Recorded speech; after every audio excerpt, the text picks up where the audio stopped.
I'm going to do a mail day here, and this is stuff I ripped out of packages last night and just put into a stack. Most of the time when I do these videos, I like to open the packages on camera and tear them open and see how people package cards. But for this one, we're just going to go through a stack, and there's some pretty nice stuff in this one too. So we'll start off with this one, 1994 Upper Deck. Just a classic card. It's not worth a lot. I think I paid $2 or $3 for it, but it's a Jeter. Top prospect. So this would be a second-year Jeter. Here's the back of it. Shows his stats from '93. Nice card. And Francisco Lindor, Topps Inception 15. Not a huge fan of these, just because for most of the Topps Inception cards, you get the on-card autographs, and for the relics, it's sticker.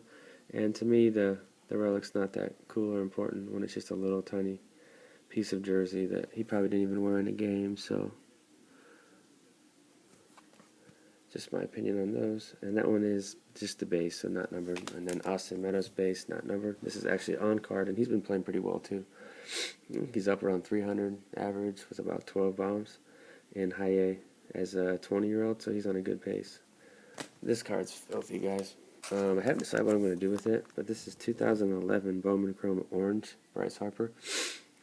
I think the auto like this is worth about $7,000 or so. And this is the non-autoed. I would never pay $7,000 for the autoed one, but 1 of 25, so it's the first one made. And it's a PSA 8. Now the question with a card like this is, do you snap it and try to resend? And I would say yes. I think the value of the card raw is probably about the same as in the 8. I kind of like having it slabbed in the 8 just for protection purposes. I looked this card over, and honestly, the one flaw I see is the top left corner. I'm thinking if I sent it to Beckett, and Beckett gave me, I don't know if I can get that on camera, if it'll zoom in enough, but that top left corner just got a small little crease. It's not terrible. I don't know if Beckett would give me like 8 corners or 8.5, and I could get a 9. That might be something I'll try. If I do try that, I'll let you guys know. And you'll see this card again probably in the future. And then this one was from the same guy. Made some deals. So as you guys watch some of my past videos, I've gotten pretty big into Lindor, and he's actually been hitting really well. I think he's like 310 with like a 340 on base, and he's got some home runs. Plays outstanding defense. So I think this kid's gonna be somebody to watch. He's not getting the hype or the publicity like Correa, but he's a great player. 13 of 50. This is the gold from 2011 Bowman Chrome draft, and it's a Beckett 9, so it's already slabbed, protected. Fantastic card right there. And then another Jeter. This is the same one as the first card in this one. 1994, just the upper deck base. Just a cool card. And this is, I think this was like 50 cents. Diamond Kings Griffey. I always liked these as a kid. This is 94.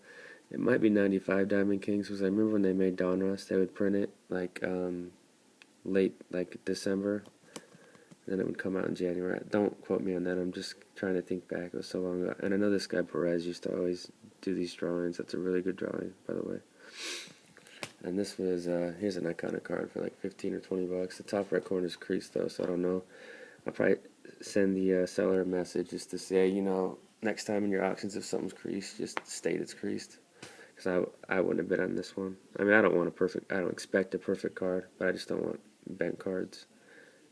If I can help it. Let's look at the back on this one. Griffey actually did a photo, I think it was this week, where it's him now, kind of with the puffy hair. It's pretty funny.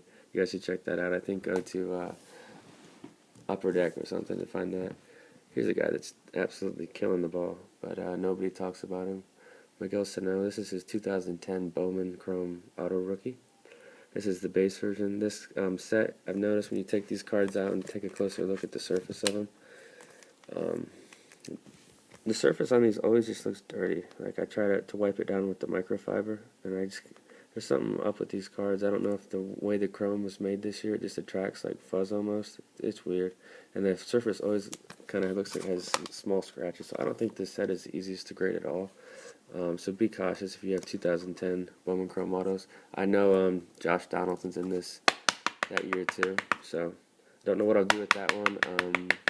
Maybe I'll do it in a PSA bulk just for the hell of it for $5. Matt Chapman, kid who's hitting the hell out of the ball. He is a 2004 draft pick. This is 2004 Bowman Chrome draft. This is about $7. Steven Gonsalves.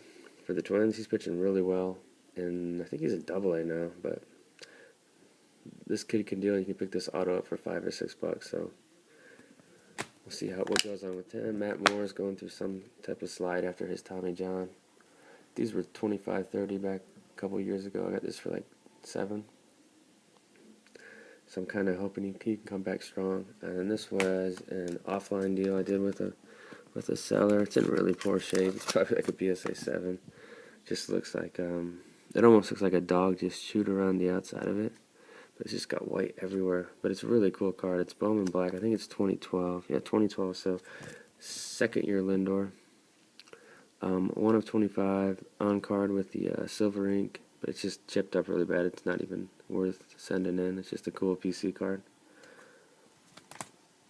Here's another Lindor. This is a 2013 Bowman Chrome Draft Green Refractor.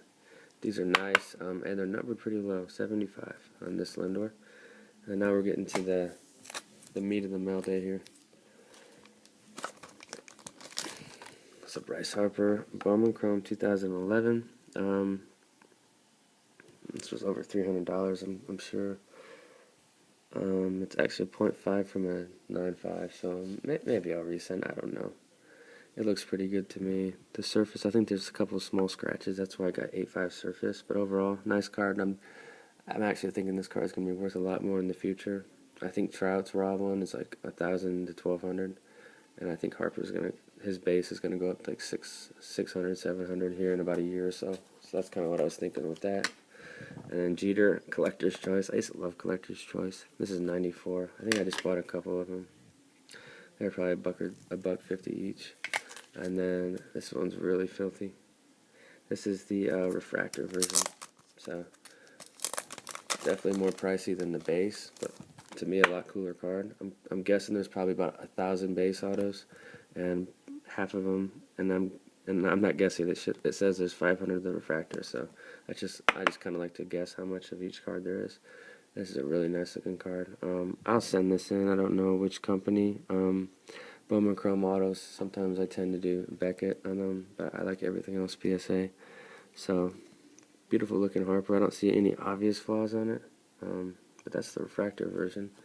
And then we have a Correa, whose stuff has gone through the roof. I started buying up some expensive Correas about a month and a half ago or so, and I feel like his stuff has gone up 30 to 50% since then. I think he's getting more publicity on SportsCenter, and it also helps that the Astros are in the chase for the playoffs, and they'll probably win the AL West as well. So this is the refractor version. This is just a cool looking card. If you've opened up this product, you know these refractors out of 500 aren't the easiest pulls, and since the pool of players is so wide, the odds of getting a Correa are pretty low. So this was like $35. It's out of 500, and it's just a basic refractor card, but it's really nice, and it'll probably go off too. There's a purpose for all these cards at some point. Last card, and then we saw this one previously raw. This one is slabbed already, and it is just a solid 9, so it's 1.0 away from a 9.5 gem. So just by looking at it, I can tell that the centering's off. I can see why it's 8.5. If you look at it, it looks about 60-40.